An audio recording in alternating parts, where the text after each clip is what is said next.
This program is brought to you by the Media Liberty Alliance Foundation in cooperation with OBBM Network TV, bringing citizen-led, creative local media to the forefront of local communities to foster a greater understanding of constitutional liberty and appreciation of what makes us truly free, starting with you and me.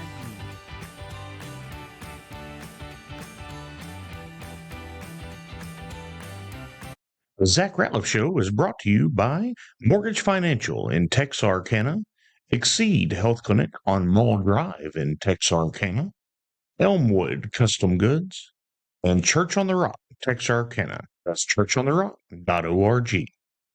One of my favorite actors is Denzel Washington. I was thrilled to read that he experienced a life-changing turnaround with God. He was baptized as a Christian and later received his minister's license to begin his new role in life. He said, "It took a while, but I'm finally here. If God can do this for me, there's nothing he can't do for you." Jesus changed Denzel, and he can change us if we let him. I'm Pastor John Miller. Visit me at churchontherock.org.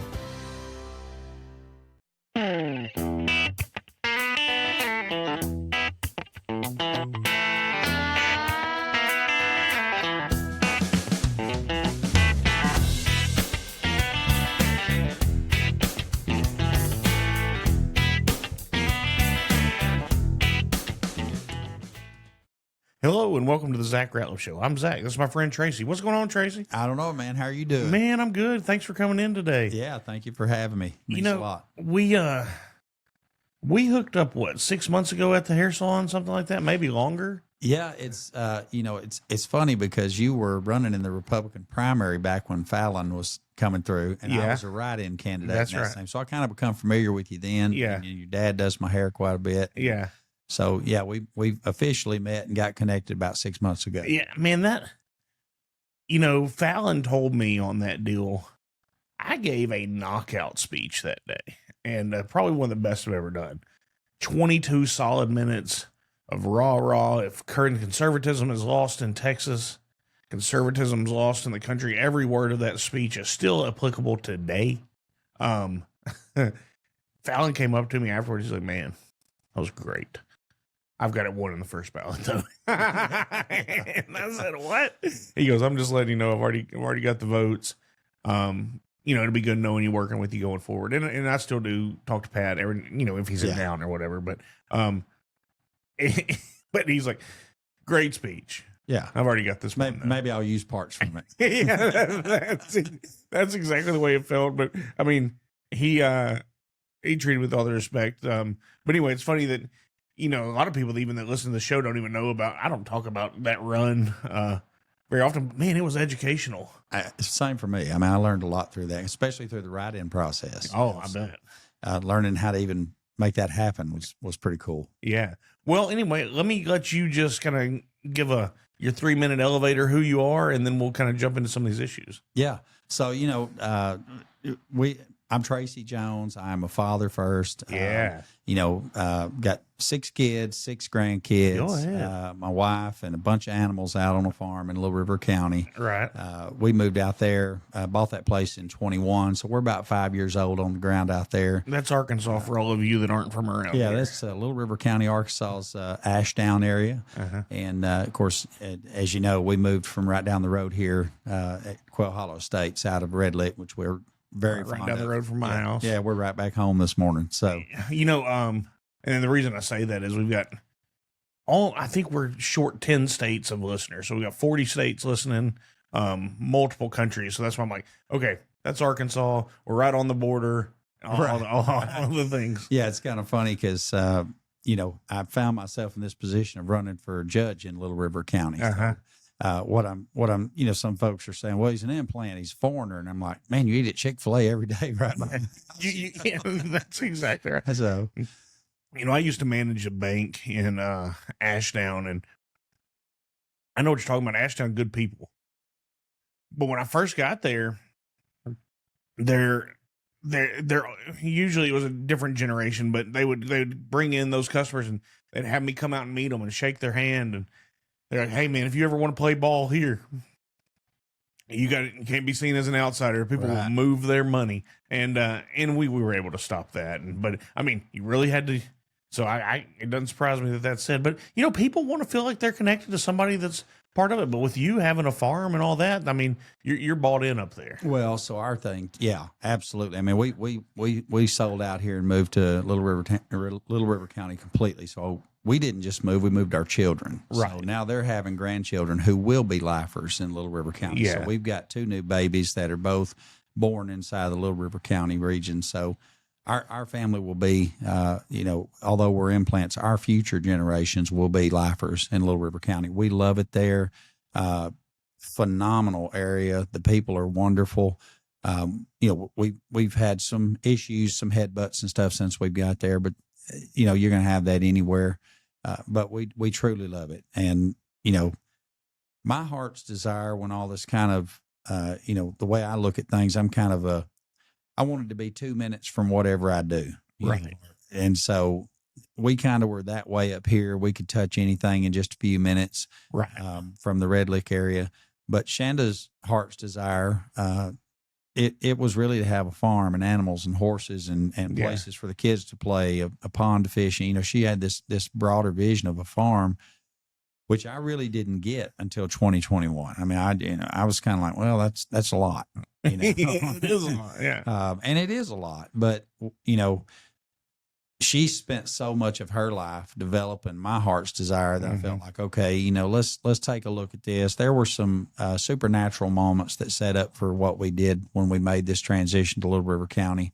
But really, what happened for us was we kind of stepped into what her vision was, and then I fell in love with it. And so now it's just like, okay, how did I ever live this other way? How did I not live at the end of this big, long dirt road, Yeah. And so now, once you're hooked on a dirt road, you're not going anywhere. Right. I didn't grow up on a farm, but I grew up, on our yard was 4 or 5 acres. But then my grandpa had a farm, grew up, hog hunting on horses and trail riding and working in the watermelon field and having a garden over there. And so, being around it, not necessarily on it, but doing all the things, having chickens and picking, getting the eggs one of my grandfather had a rooster named Mike the Rooster, and it was horribly mean. And at one point, and I would say the age, but it would just freak a lot of people. But I was young. One of his stories he would tell is I just walked in this house, grabbed his 22, went out, and hears it go off. Comes walking out there, and he's like, "What happened?" I'm like, "I killed your rooster." Like, because it would just attack me all the time as a little kid. But that's the way I grew up. You learn gun safety. You learn there's things you can learn on a farm that you won't learn anywhere else. And just even if it's as far as how this bush hog works, how do I make that? And then the way you're figuring everything out. Next thing you know, you just kind of know stuff. Yeah. Well, you have to learn it pretty quick.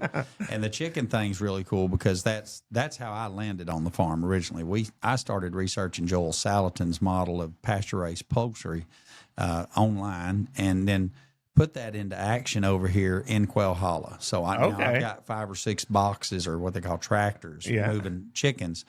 And chicken tractor. One of my neighbors kind of was very politely let me know, you may be needing to get yourself a farm. You know, in other words, we love you, but and my 10-year-old or my 11-year-old now, at the time she was 7, and she said, "Dad, they want you to move. You're doing too much." But there aren't restrictions out there, are there? No, it's not restrictions. It's more like understandings. Yeah. We were the youngest in the neighborhood at that time, and it's, that's kind of a peaceful little neighborhood. It is. That's a good way to. Good. I know a bunch of people that live out there. I can see at least getting some sideways glances over having some chicken tractors running out there. 4 giant poodles, golf carts. All these kids, chickens in the backyard. Yeah, it was, they were real patient with us, but they're probably pleased to see us end up on a farm. And so anyway, you move up to Little River County. Yes. Looking for your wife's dream up there. Gonna start farming and do all that. So you just get involved in the land doing that thing. Man, that's really what we had intentions of, really just raising chickens, doing our normal thing and kind of farming, watching babies be born and grow. And we are doing a lot of that. And so that's really exciting.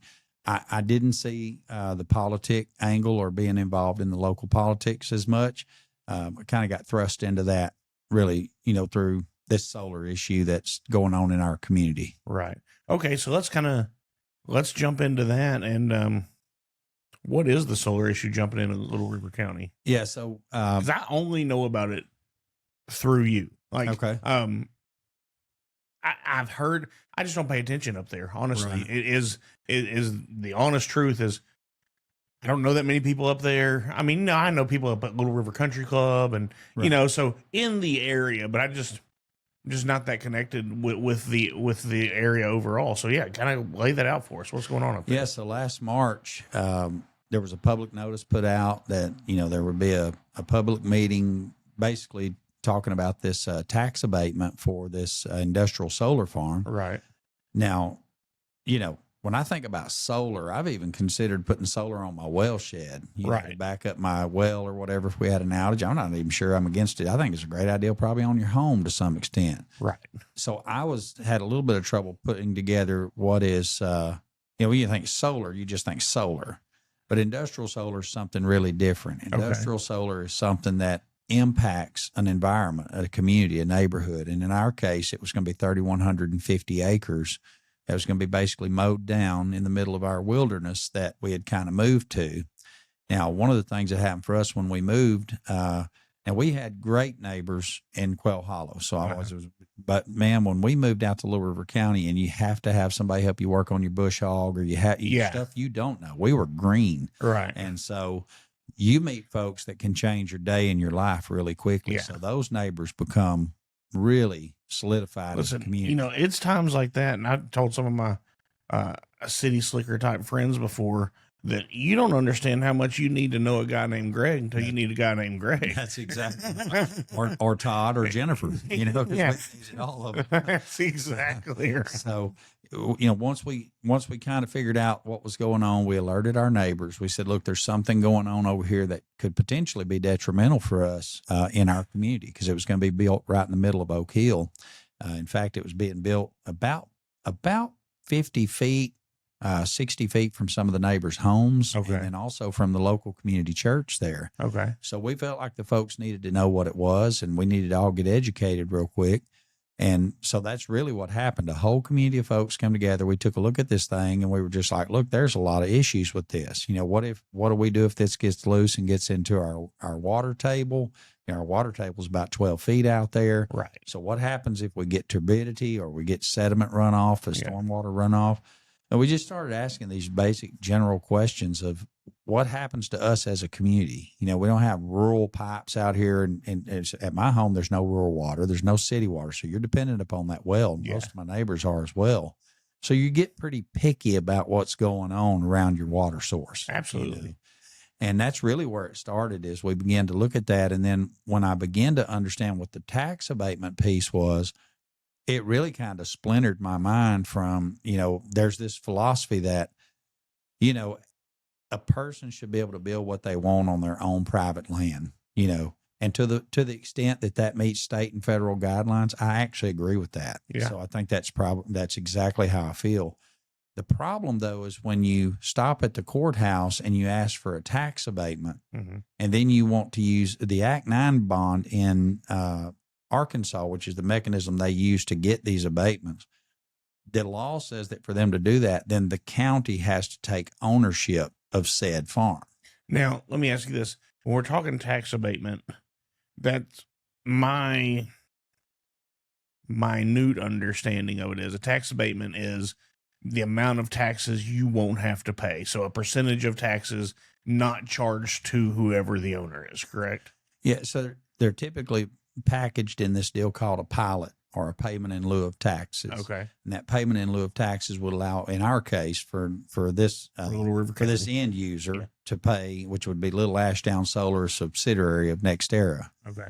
It would allow them to pay 35% of projected tax revenue instead of 100%. Okay.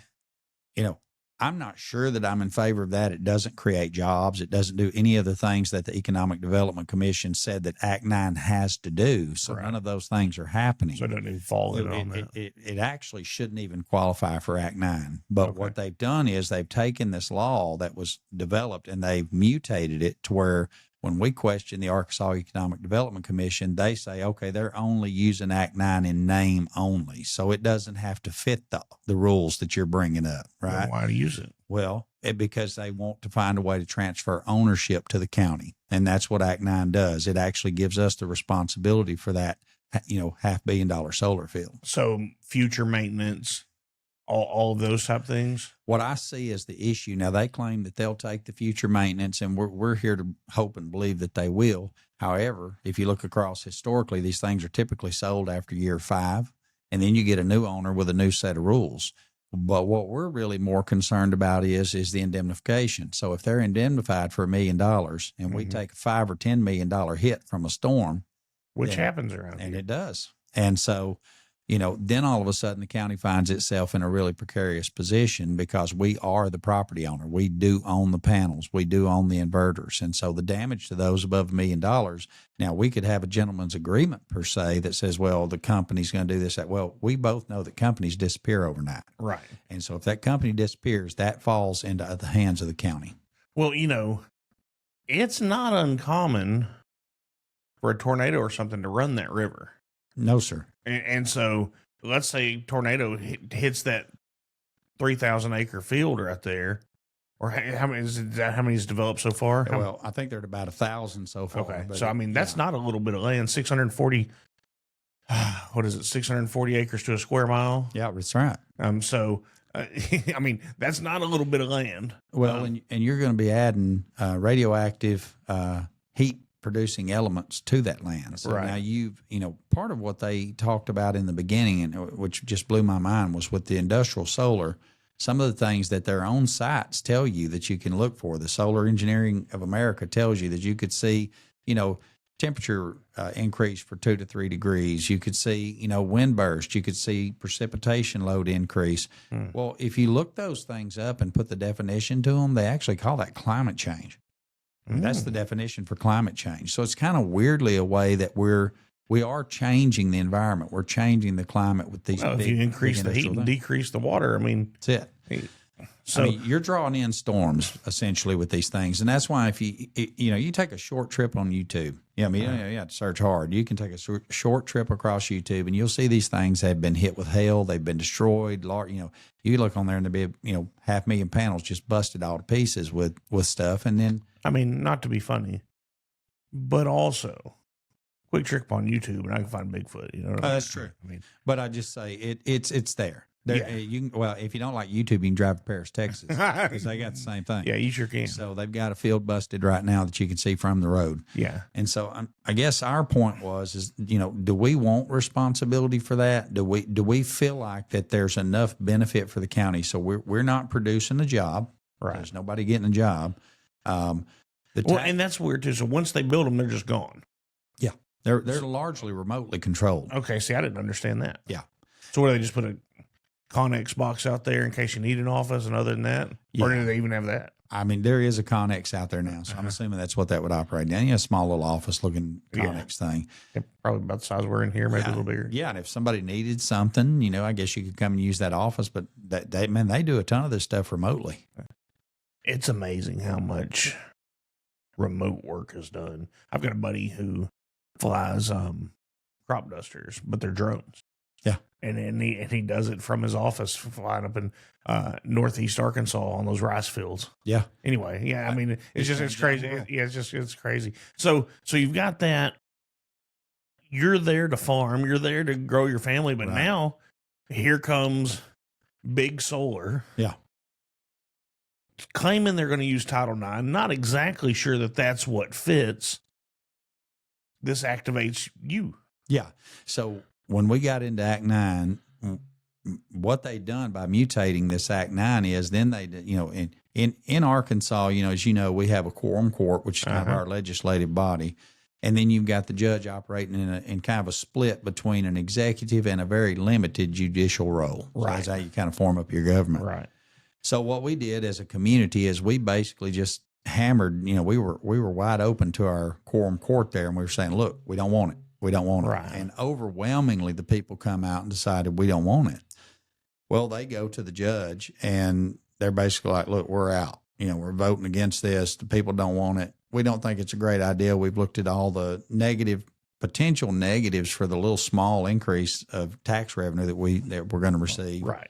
We're not in. This is not a good deal. Judge then flips and says, well, you know what?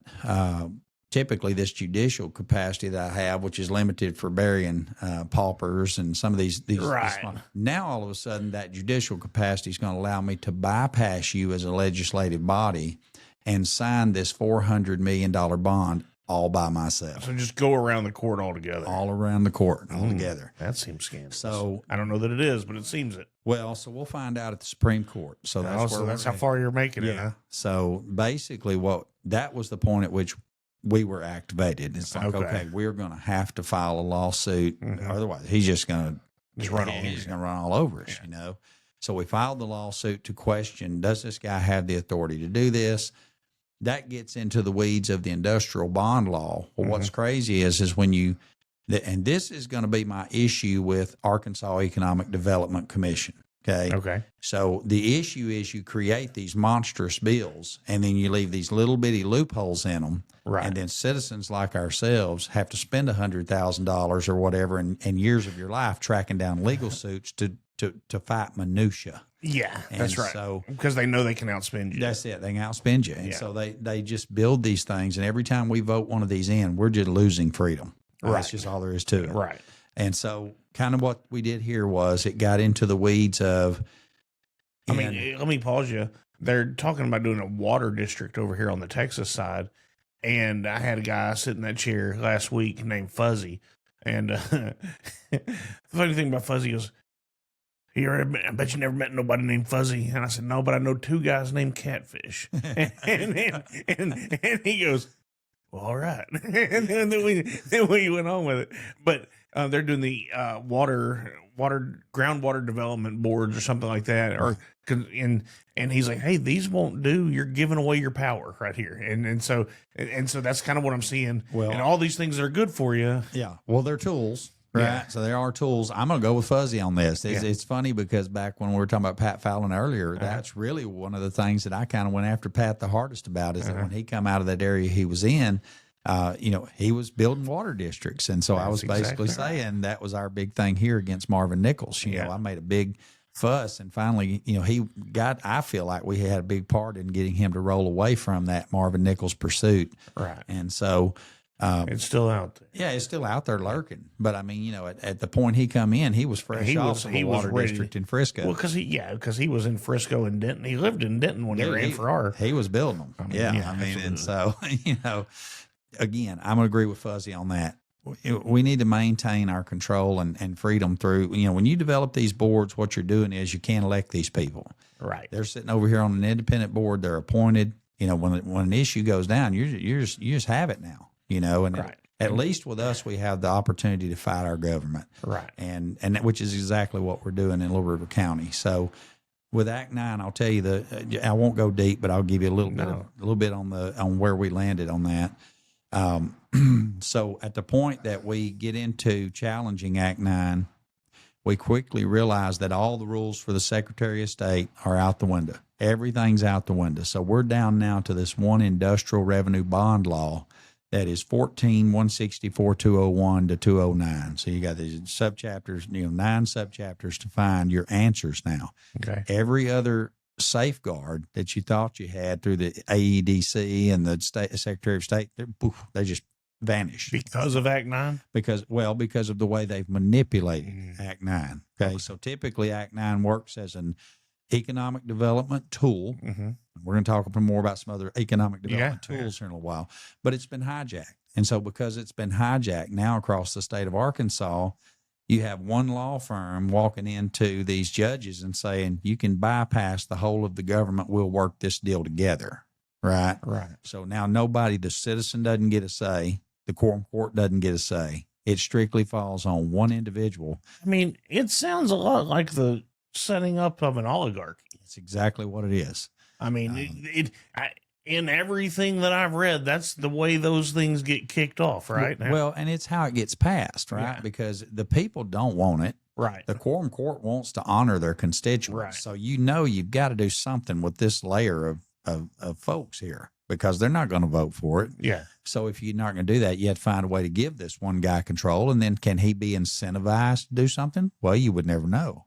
And so that's kind of where we are. You know, you don't know why somebody would stand against the whole of their community. You know, so here's our example in Little River County. Yeah. Essentially, the whole of our community. Now, you'll have people say, well, there's some people that were for it. Well, those people would not become vocal. They wouldn't step forward. Yeah, they're not the ones that showed up. That's right. So you've got this large group of people. You've got over 1,000 people on a petition. You've got the news crews there, and the judge says, you know what, in spite of all this, yeah, I still want to do that. Well, what was the incentive for that? I don't know. I mean, it seems like a risk. Obviously, it is a risk. He's being run against now. Yeah. Well, he was a lame duck anyway. So was he? Yeah, he was going to leave. He was going to leave anyway. So what a perfect timing for this for him to be able to. Well, it doesn't affect him anyway. That's right. It's a great one-term judge, right? I mean, yeah. Come in and leverage. And when I FOIA'd the county government down there. And what I found was not one solar farm, but multiple.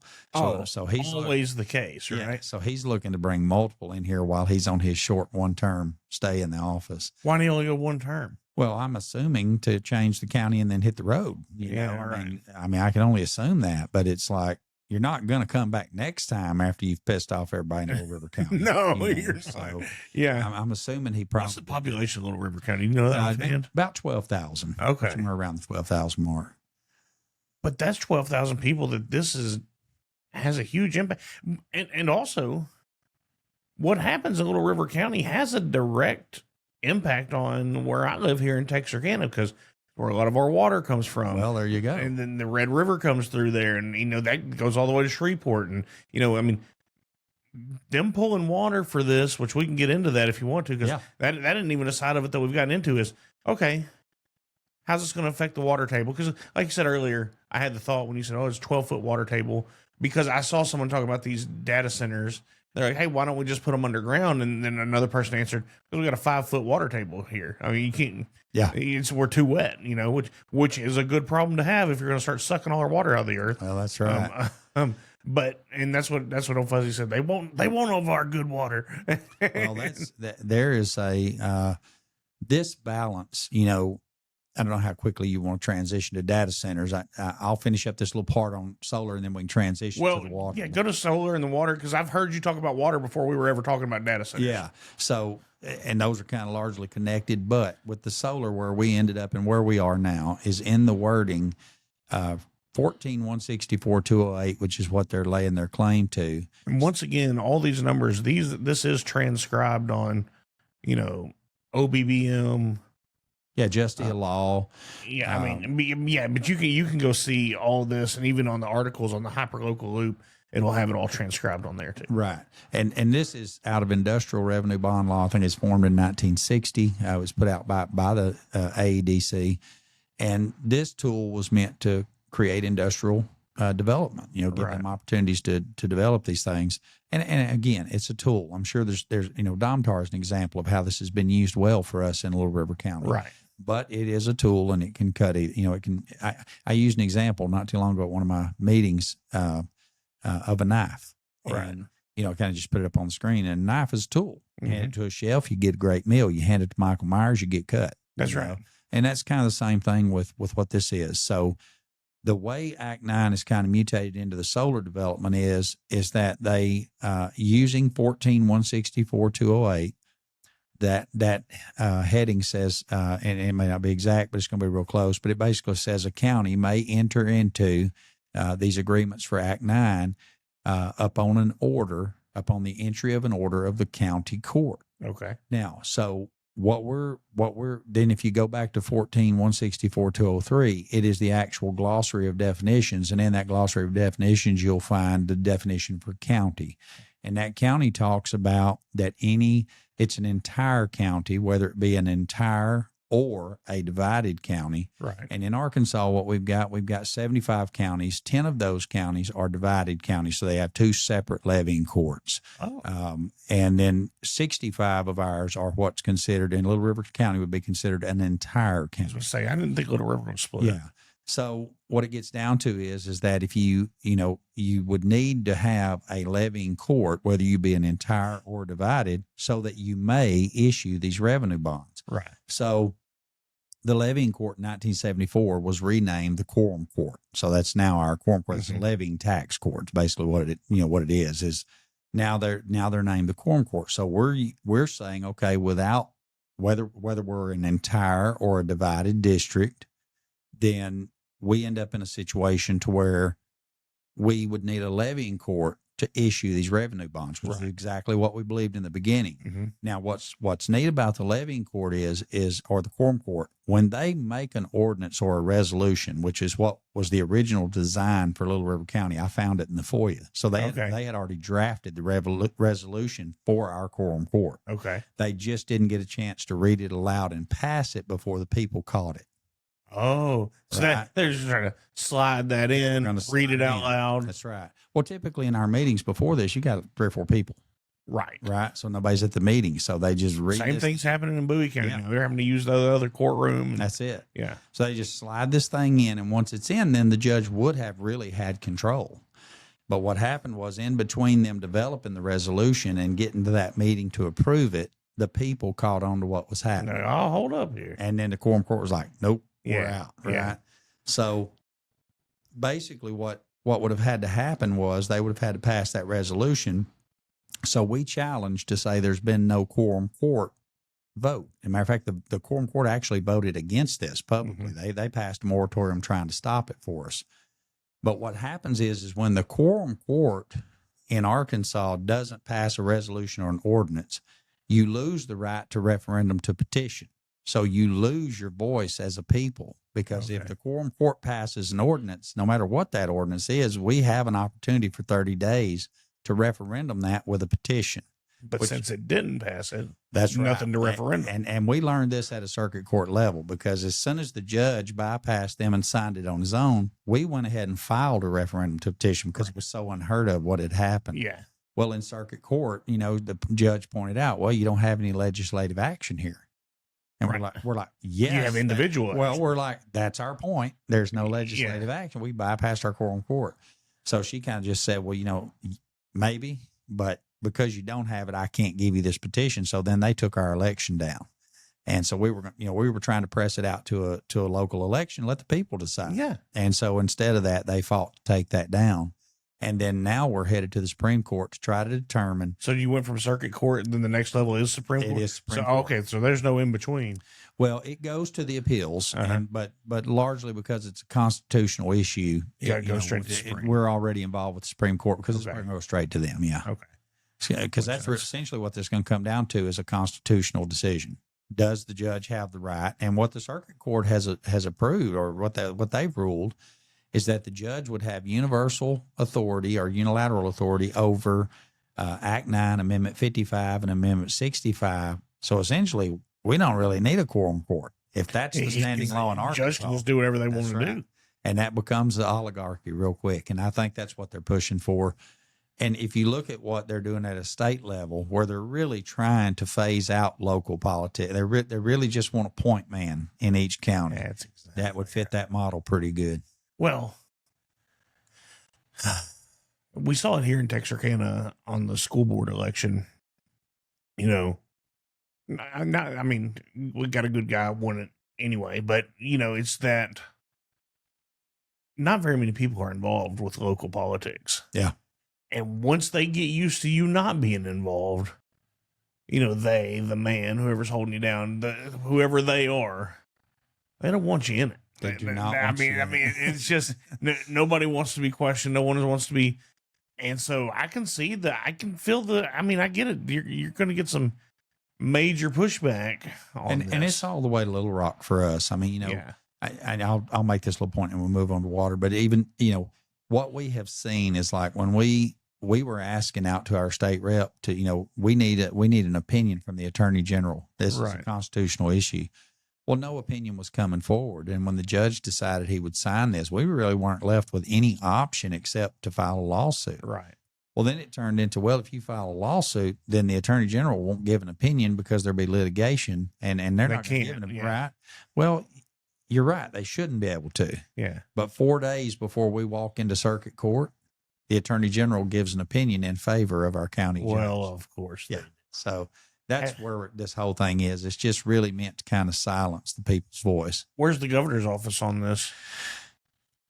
So, what did I think? I thought of something I was going to tell you this morning. I have repented of being a political party participant.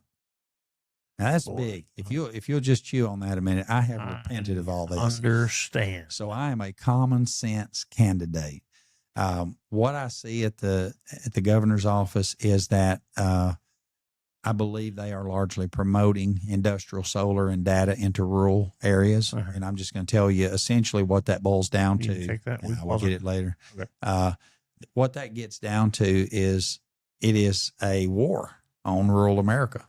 And something? And that's what I believe they're doing. They see the natural resources. They're there to tap them. I mean, just look at the data centers. You look at the solar farms, and again, there's a responsible way to do anything in my community.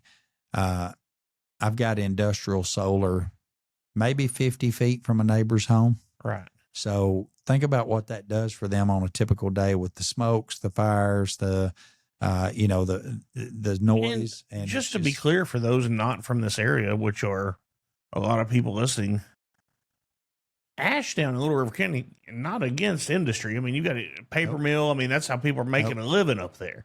So, well, we like industry that creates jobs. That's right. So we're looking for growth.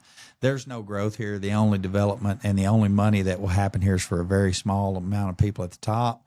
Little River County, when it grows, we want to grow the community. We want the people to be blessed by that. Right. And there will be no local development. Matter of fact, they're tearing the earth upside down right now, and we don't have a single Little River County backhoe, trackhoe, or anything on that property. This stuff is sourced in from all over the country, Virginia, Arizona, and Texas, some of it from Florida. But the tags you're not going to see are Arkansas. They're not out there. We don't get a job there. I've got a question. I heard it might have been trying to look in the Wayback Machine. 2019-ish that I want to say 29. There was a chance that they were going to try to make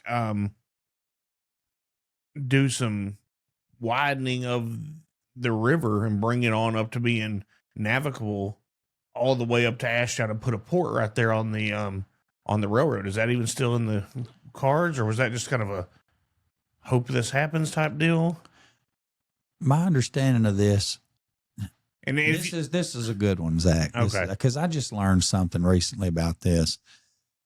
I am the type of person, when you say something like that, even if it's a flat bottom boat and a box of tacos from Shreveport, you know what I mean? Right. It's like we're gonna move something up the river. You know, when I start thinking about navigating the river, we're gonna navigate the river. Yeah, right. That's not actually what we're doing. What we're doing is we're studying the feasibility of such of navigating. Yeah.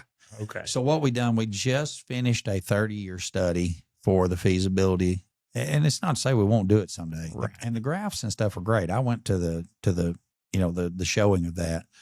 But this is really a 30-year study that's now expired. Okay. So now we just took on a new development of that authority so that they can continue another 30-year study of feasibility. So the answer I to that is tied in enough to, but I know Shreveport's got the locks and everything, and then you can get they get sand out of Doddridge there, and but much past that, you're not seeing barge traffic coming in between Miller and Bowie County. I mean you're seeing some, but not. Well, we're studying. Yeah. And you got to separate those things. This is what I've learned the most about in this economic development type stuff. Right. Is that some of it's really to understand, and they do study, and sometimes that probably takes a long time to get there. But this is what we're talking about are feasibility studies of the Red River. Okay. So that's a long ways from floating a boat. Yeah, and not to derail this whole conversation, but it just popped up. I was like, wait, hold on, I heard about this when I was there. Okay, so we're talking about the river and talking about water. How do these solar farms going into Little River County, are they going to affect the Red River? Because, I mean, that's a major part of life for all of us around here. Yeah. So what I don't know the exact correlation to the Red River. What I would like to jump into here is the water itself. Okay, let's do that. Maybe not necessarily But Millwood or Wright Patman, I mean. Yeah, let's go to Millwood. Now, the Red River, what worries me, I will touch the Red River just a little, because what I believe has largely been a saving grace for us in Little River County is that some of these storms will track the river. Absolutely. And so they'll do that because that's that source that they can get to.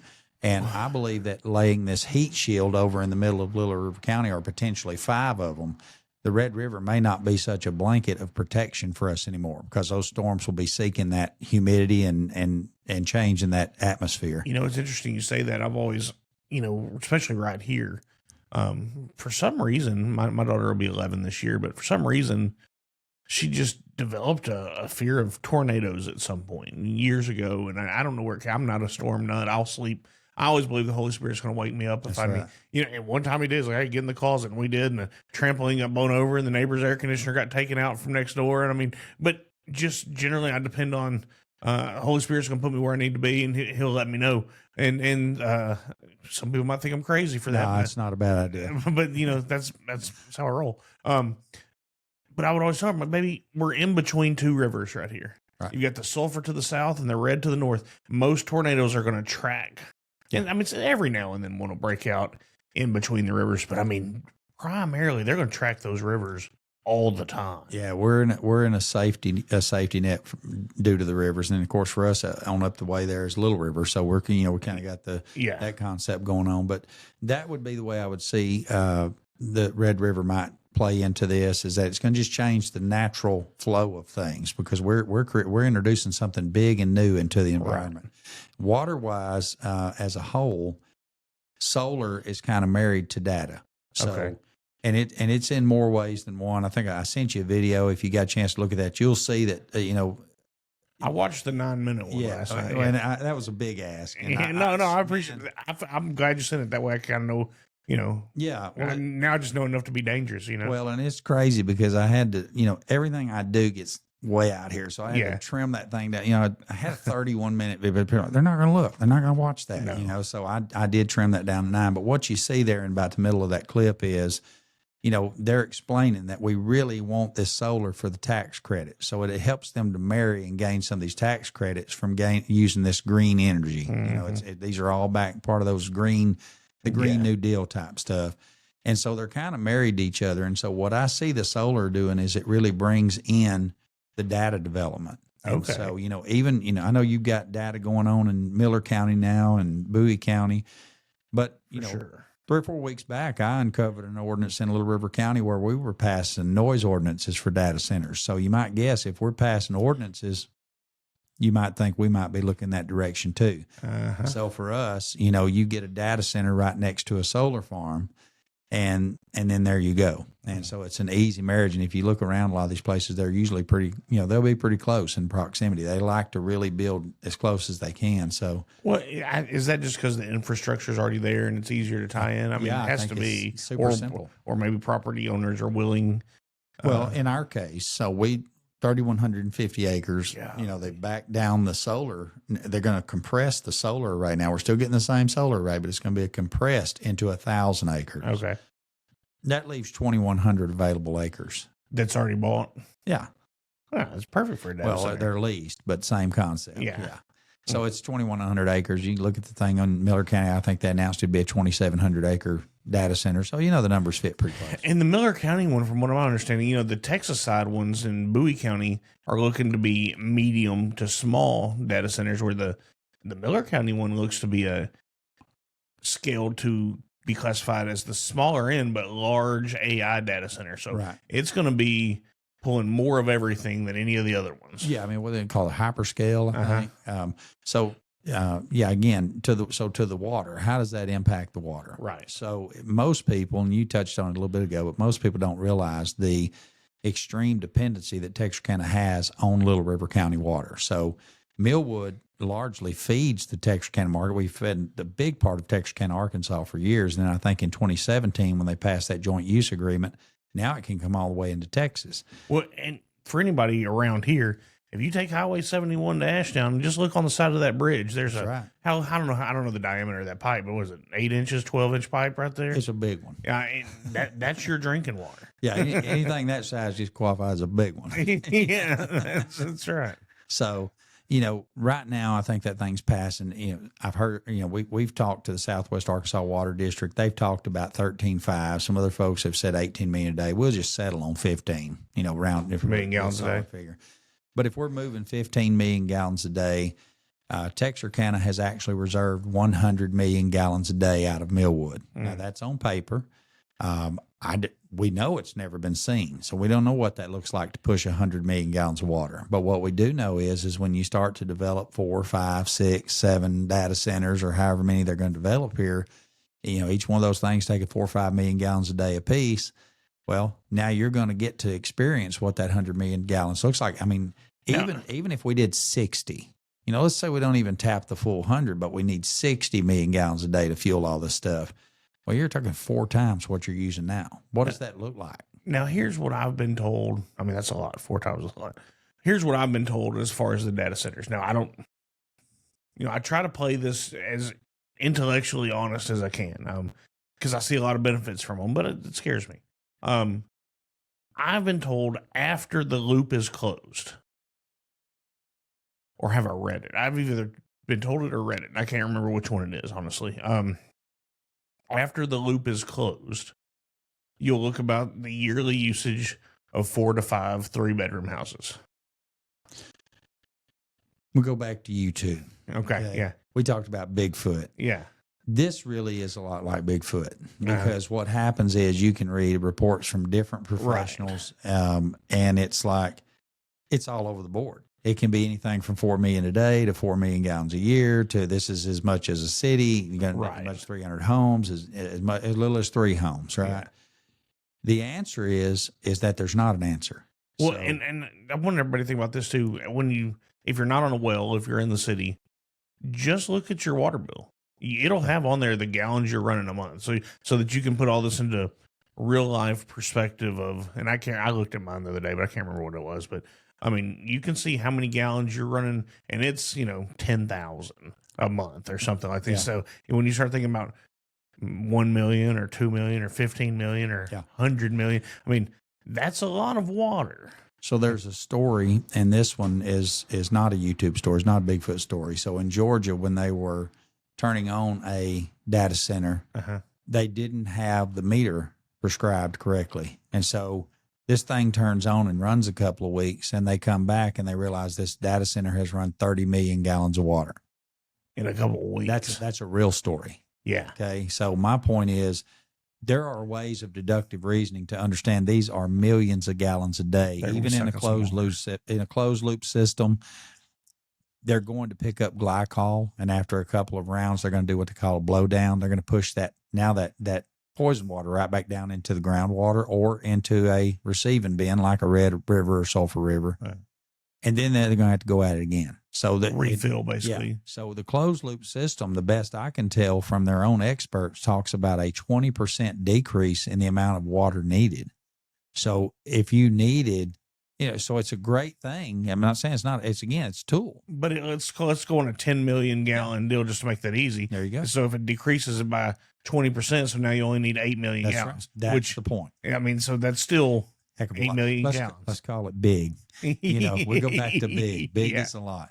So our thinking in Little River County and what we're concerned about is our lake. We're concerned about Millwood Lake. And I think I told you a little earlier that, I was shocked back over here.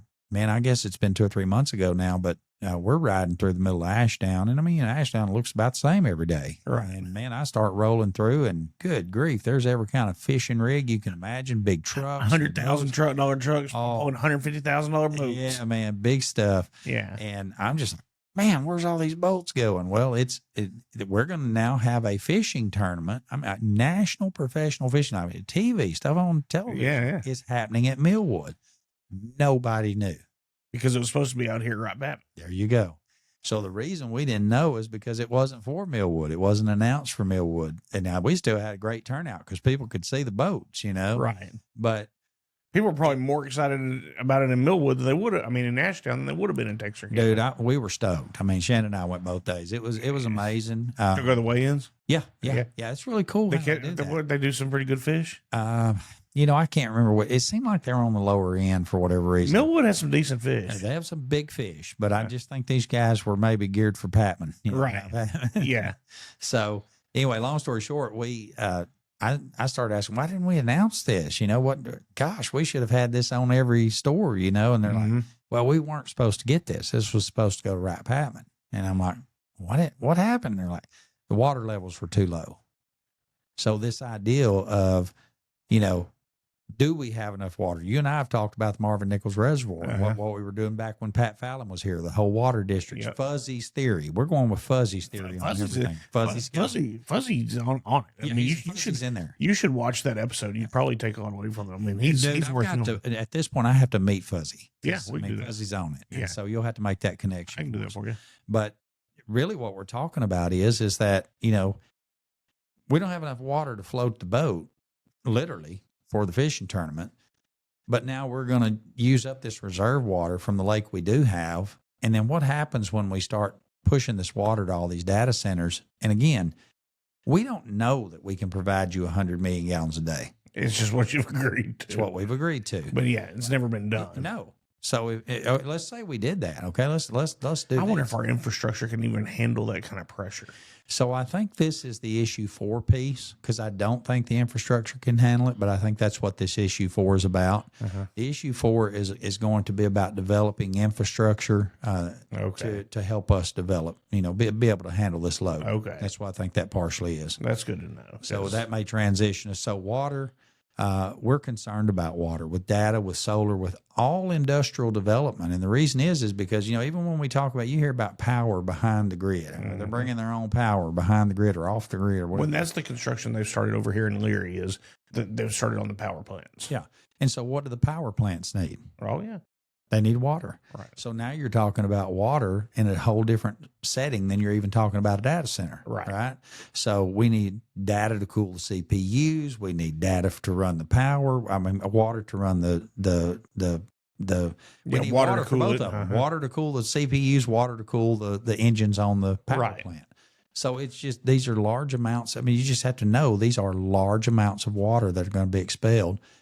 And then if we get in line, and this was what I said at Tex America's meeting, and at that time, I guess the Miller County data center had not been largely talked about. And I was like, how much water do they want? Because they're in front of you on the pipe. Right. Yeah, I mean, that's the thing. The way that pipe's running, Miller County's hitting it first. Well, they're going to get it first. So it's like, what do they need? Yeah. And then what do you need? And the Texarkana water treatment facility, I mean, obviously we're building a new one at Tex America's because we have to. Yeah. Because the Texarkana one was built in, 1950? I mean, here's the problem. Here's not even nothing to do with data centers or solar or any of that. The Texarkana infrastructure has been kicked down the road for so long that we can't even grow anymore because everyone's, it'd be too much money. And now here we are in the middle of having, multiple interstates hit, got an airport growing, and all of a sudden we don't have enough water. Well, we could have, this has been being talked about, I know, for my entire life. Yeah. But nobody ever wanted to do anything about it. Well, so think about this. If you eat up your 100 million reserve, and Arkansas helps you with part of that, because they're going to. Yeah. When the Benetos project hits, they're going to help you with that. And that's if they don't put in 2 more. Right. Right. So if they start helping you eat up that 100 million a day, how are you going to build industry then? That's right. You have no water then. I mean, it's a worrisome. It is. And so it needs to be thought about very responsibly. And I believe that we are in, I keep hearing this mindset of we're in a race against China. Well, I'll just tell you, those people in China are not free. Right. I don't necessarily want to be surveilled at every corner. I don't need, if it means I lose my freedom to be able to be on a data or be on a Facebook, which I'm pretty fortunate in that Facebook banned me. So they kicked me off Facebook. Did they? Yeah. I got the official ban. And here I am having you on. We'll see what happens. Yeah. Well, maybe it'll be okay on your show. But they didn't like my page anymore. Yeah. So, but it's largely, I think, just talking about data centers and talking about different things. We know one of these data centers here is going to be a meta data center. So I'm sure we had their attention with us. It's got to be the Miller County one, isn't it? Well, I originally first thought that, but now that I've uncovered this ordinance for Little River County, I'm a little bit nervous that we may be facing our own data center debacle. And so if we are, that may be a meta that's attached to our solar farm. And if it is, that would make sense why they would ditch my page, because I'm essentially suing the component that's going to make their data center possible. Isn't that,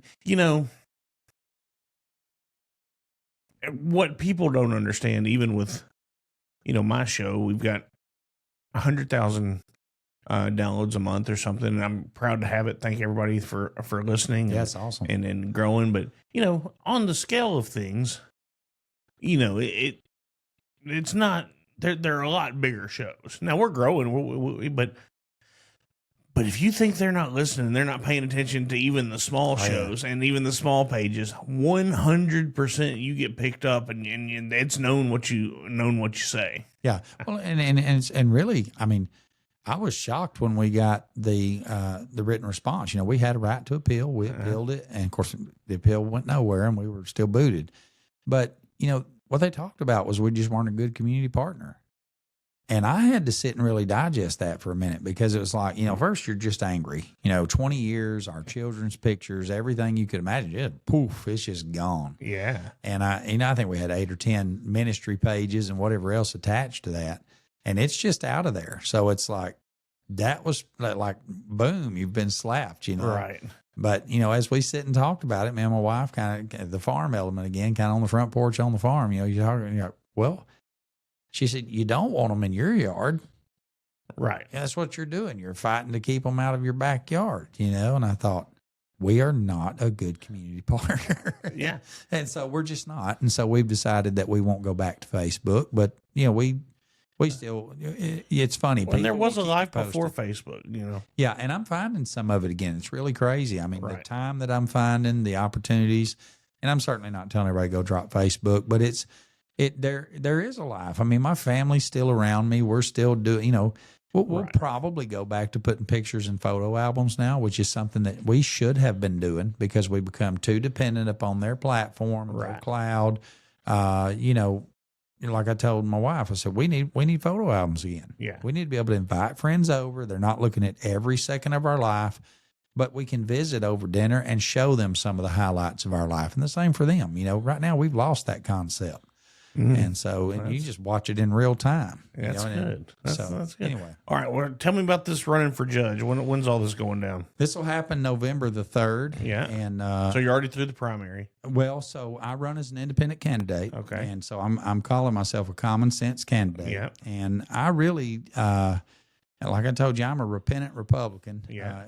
From 2020. And some of what I seen you guys go through in the primary in 2020. And again, it's really crazy that I'm getting a chance to do this interview face to face, because I actually remember the speech. Yeah. Right? Okay. And I thought you guys, man, we had 20 of the best candidates that I would think you could put up there. Yeah. And to just kind of be, for lack of a better term, almost gerrymandered a little bit. And For sure, there were 22 of us. I made the cut down to the final three or four.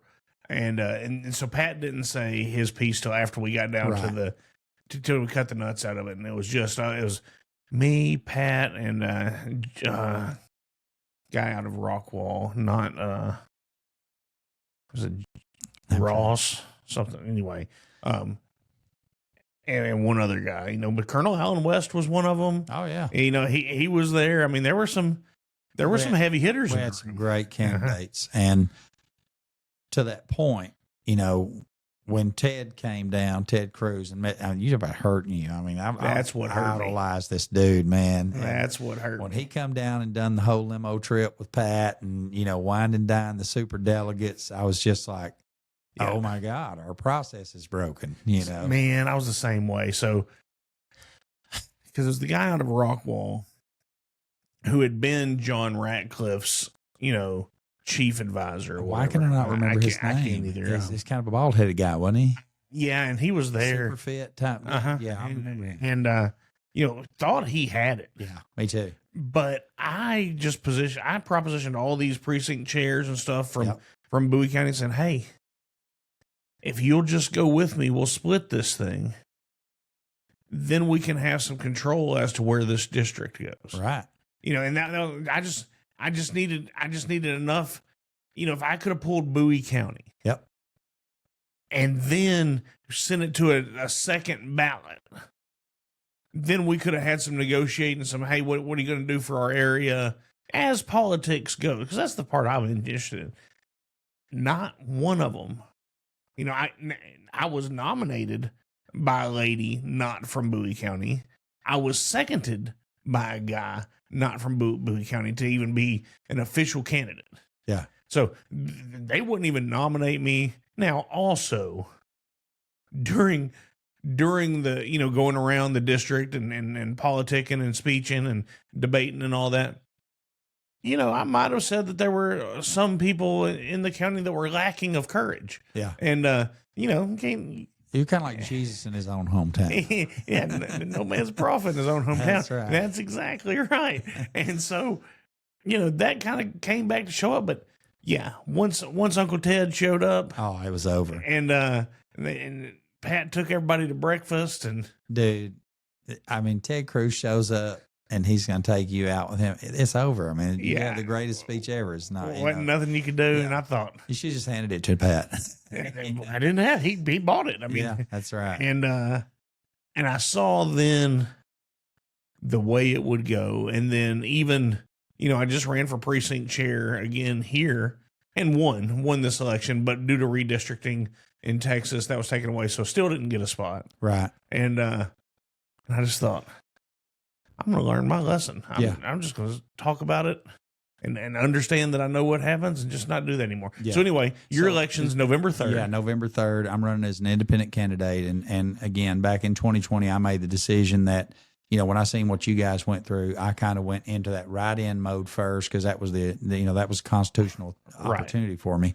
But then I made my mind up that, I would serve the people of my community. And I'd had to do that through a common sense approach. And I feel like sometimes when we get committed to anything super party driven, then there's people that want to influence that. And so as an independent, I can kind of caucus with what makes sense. And so, I'm running as an independent over there for the November 3rd county judge seat. I've said this a few times on here, probably since the primaries in Texas, and that a lot of people have made the parties their idol. Mm-hmm. That's right. And we're not supposed to do that. No. And so, man, congratulations on not doing that. And I wish you well in the once you win, we'll have to have you back in here and see what we got going. That'd be great. Do you want to roll into issue 3? You want to talk about that? Yeah, on your list. Yeah, let's hit some issue 3 real quick before we get out of here. Yeah, so issue 3 for, again, as the judge, if that passes a statewide initiative, then, we'll have to roll with that and we'll have to honor what the voters choose. Let me give you my understanding of issue 3 and then you correct me where I'm wrong. Because once again, limited understanding on the Arkansas side of stuff. So basically what we have in Texas are economic development districts. Yes. And so issue 3 would be the same thing for the state of Arkansas, saying something can be declared an economic development zone, maybe they're called. And then inside that zone, it makes it easier to get a loan or better interest rates or less taxes or whatever to try to the sell on it. I'll give you the sell on it, and then you can come with the reality. The sell on it is to drive business back into areas where maybe it's fled from in order to reinvigorate parts of the state that don't have it. And so I was just at a real estate meeting back in June where we talked about this, and I actually brought this up, and this because they were pushing it, and I said, I think I'm for this from the real estate side because in Texarkana, Arkansas, they're having to compete with Texas, but if they could of course, they have the A&P tax. They have a bunch of stuff in Texarkana, Arkansas side that they kind of shot themselves in the foot a few times, which I've actually, while we've been sitting here, somebody running for city council of Texarkana, Arkansas has messaged me, and I'm reaching out to some of those people to try to be working on that whole different thing, but I'm just watching my phone light up. But if Texarkana, Arkansas had this, they could be declared a economic whatever zone, then maybe it would give them some tools to compete with the Texas side. So now what's the other, am I right on some, at least how it's being sold? I mean, I think how they're selling it, you've got it. I Okay. mean, as far as the sales pitch, again, if the voters pass issue 3, we'll have to abide by that, and we'll as a judge, I'll honor those things as issue 3. But we're going to speak personally right now, my personal understanding. So I've been embroiled in about a 12 or 13 month lawsuit over the Act 9 bond process, which was another tool that was kind of given by the Arkansas Economic Development Commission, which is the founding father of this issue 3. Right. And so really what these things are about, we started saying early on this appeared to be corporate welfare. And so we just recently had Mr. McKinney, one of the representatives. I think he's coming here to Texarkana to talk to their group too. Okay. And, I had made a public video at the Ashdown Brookshires, which kind of seems to be, that's what made the front page of y'all's paper the other day. Mm-hmm. So the idea is that, if we'd have just had that little bit of corporate welfare, we could have poured $2 million into that store and built curbside pickup and delivery service, which I'm still amazed at what would take $2 million to build 9 parking spots and give contract labor to people to pick the groceries. But anyway, they would give $2 million and it would have saved the store. And the truth is, it would not have saved the store. The store just didn't have the volume to stay open. Texarkana has a Super One right here down the road. Like I told you earlier, they have a key card system. When you go in, they ask for your Berkshire's card. It's typically tied to a phone number. That allows them to see where everybody's shopping, get gas, get groceries, or whatever else. And our folks were just comfortable coming to Texarkana and shopping at Super One. So from a corporate measure, they don't need a second storefront. And that's really all about dollars. It's just all about dollars and cents. And they just didn't need a second store. We had a great store. I loved the store. I mean, I was heartbroken when it left, but our people will just shop here. And, and again, that goes back to that whole foreigner or implant thing. It's funny because if you're from here and you go there, you're an implant. But if they come here and shop, which is what, which we welcome. Well, again, of course you do. but it's Ashdown from where we sit is 22 minutes. Yeah. I mean, we're not driving across the world. A lot of people have, got to go all the way to Ashdown. Well, I can be in Ashdown, or I can be in Genoa, or I can be in New Boston. That's right. All in the same amount of time. Yeah. I mean, it's not, now if you get out to, outside, but I mean, maybe it's 25, but it's 70 from here, it's 75 miles an hour the entire way until you get to the paper mill. Yep.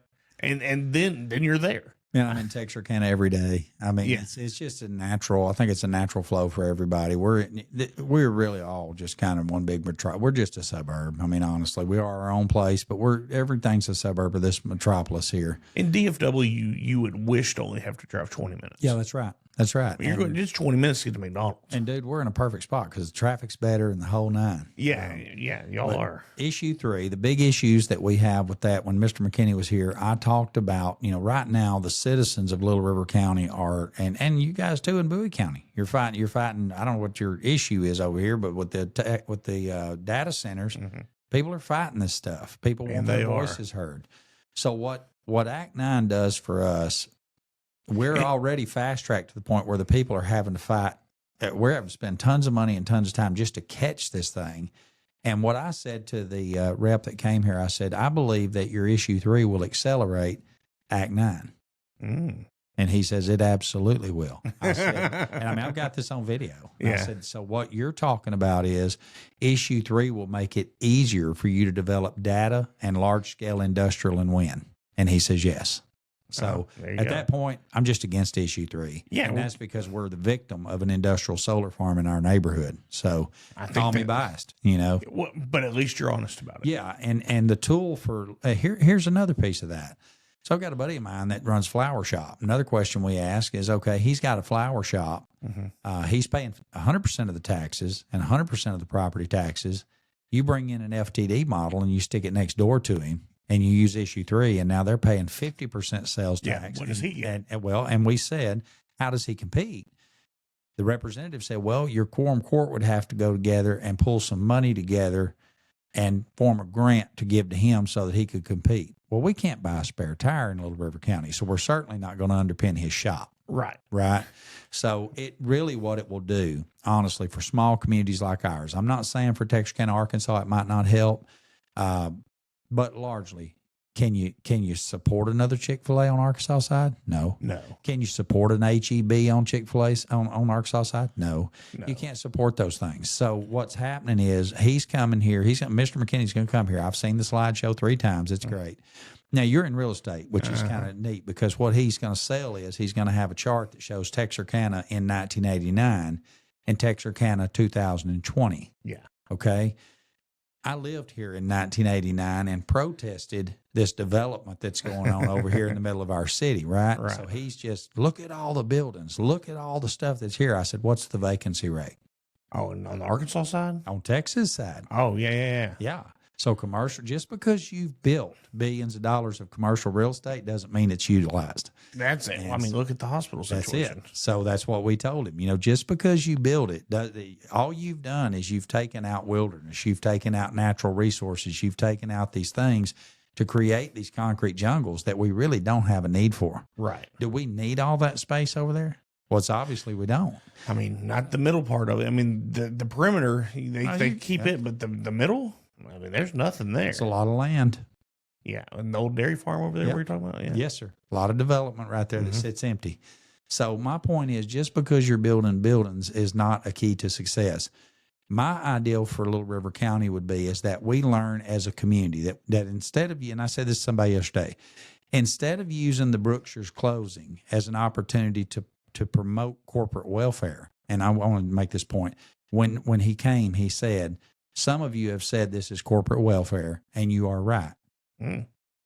But he says, every other state is using the corporate welfare, so you should use it too.